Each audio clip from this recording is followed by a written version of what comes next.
નમસ્કાર મિત્રો, તો સ્વાગત છે તમારું એક ઓર નવા વિડીયોમાં। તો આપણે આજે આવી ગયા છીએ સાળંગપુર મંદિરની યજ્ઞ પુરુષદાસ ગૌશાળામાં। આ ગૌશાળામાં અનેક ગીર ગાયો, જાફરાબાદી ભેંસો તથા ઘોડાઓ, સસલાઓ બધા જ પશુ પંખીઓનું જતન કરવામાં આવે છે। અને આ તમારી સામે હું વિડીયો લઈને આવી ગયો છું। એકદમ રૂપાળી અને ખૂબ જ સુંદર એવી ગીર ગૌ માતાઓ। તો બધી ગાયો અત્યારે પોતાનું ખાવાનું નિરણ આવી ગઈ છે, તો તેની વાટ જોઈને ઊભી છે। એક પછી એક તમે જોઈ રહ્યા છો એ બધી શાનદાર રિફર્સ અને બધી દૂધવાળી દૂધની ગાયો બધી અલગ અલગ વાડામાં હું તમને બતાવવાનો પ્રયાસ કરીશ। આ ભાગ એકમાં તમને બધી વાછડીઓ અને 2 થી 2-2.5 વર્ષની વાછડીઓ બતાવવા જઈ રહ્યો છું। તો તમે આ વિડીયોમાં જોઈ રહ્યા છો એવી રૂપાળી બધી ગીર વાછડીઓ પોતાનો ચારો ખાવા માટે લાઇનમાં ઊભી ગઈ છે। હમણાં થોડીક વારમાં તેમને ચારો નાખવામાં આવશે। આ ગૌશાળા સાળંગપુર મંદિરના પટાંગણમાં આવેલી છે। સાળંગપુર મંદિરના યજ્ઞ પુરુષદાસ ગીર ગૌશાળા નામે ઓળખાય છે। અને જે ગૌશાળામાં દાદા હનુમાન જે ગાયોની રક્ષા કરતા હોય તે ગાયોના સાચવણમાં તો કંઈ ઘટતું જ ના હોય। તમે જોઈ રહ્યા છો એનું કદ કાઠી, એનું રૂપ, એવું આહલાદક અને મન મોહી લેતું દ્રશ્ય તમને આ વિડીયોમાં જોવા મળે છે।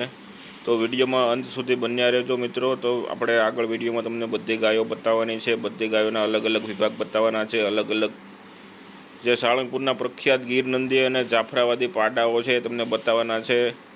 અને ખાસ તો સાળંગપુર મંદિરનો ગીર ધણખૂટ જે ગોરખ નામ છે એ પણ તમને હું આગળ વિડીયોમાં બતાવીશ। તો તમે અંત સુધી વિડીયોમાં બન્યા રહેજો। તમે આ બધી વાછડીઓ જો એક જો અને બીજી ભૂલાય એવી રૂપાળી બધી વાછડીઓ છે તમને બતાવવા જઈ રહ્યો છું। આ તમે જો કાબરા કલરની વાછડી એકદમ રૂપાળી વાછડી છે। તો મિત્રો, સાળંગપુર મંદિરમાં કોઈ પણ મિત્રો જાય તો એકવાર જરૂરથી ગૌશાળાની મુલાકાત લેજો। ગૌશાળામાં ગાયોની જેવી સાચવણ જતન જેવો તમે એકવાર જોવો, તમારું મન મોહી લે તેવું દ્રશ્ય તમને આ ગૌશાળામાં જોવા મળશે। અને આ તેમને નિરણ દેખાય છે લીલી મકાઈ કે જે ગાયોને ખવડાવવામાં આવી રહી છે। આગળ ચાલવાની રસ્તો બનાવેલો છે અને લીમડો એકદમ ઘટાટોપ લીમડાના છાંયડામાં બધી ગાયોને રાખવામાં આવેલી છે। અને કોઈ પણ ગાયને બાંધવામાં આવેલી નથી, તમે વિડીયોમાં જોઈ શક્યા છો। બધી ગાયો છૂટી પોતાના વાડામાં એકદમ આનંદથી રહે છે। અને બધી એક જ લાઇનમાં તમે જુઓ, એક ઘાસચારો ખાવા માટે લાઇનમાં આવી ગઈ છે। થોડીક વારમાં તેમને જો આ લીલી મકાઈ નાખવામાં આવી છે। મકાઈ છે પણ હાથના કાંડા જેવી, અને બધું ઓર્ગેનિક વસ્તુ એમ।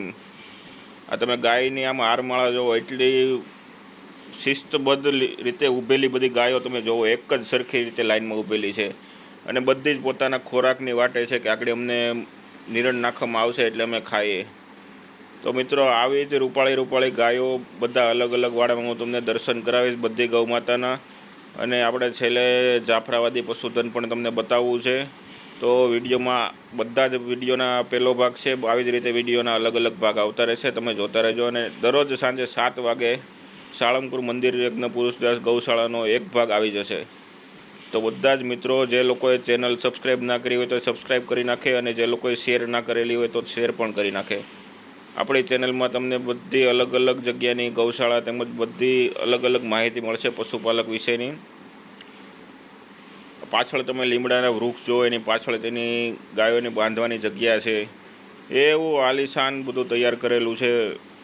અને જ્યાં ભગવાન દાદા હનુમાન બિરાજતા હોય એવી જગ્યા। આ તમે વિડીયોમાં બધી ગાયો જો એક જ સરખી રીતે લાઇનમાં ઊભીને પોતાનો ચારો ખાઈ રહી છે। તો મિત્રો, વિડીયોમાં અંત સુધી બન્યા રહેજો, હું તમને બધી જ ગાયો બતાવવાનો પ્રયાસ કરીશ। બાકી તમે આ જોઈ જ શકો છો, આના વિશે કાંઈ બોલવાનું આવતું નથી વધારે। તો મિત્રો, વિડીયોમાં અંત સુધી બન્યા રહો।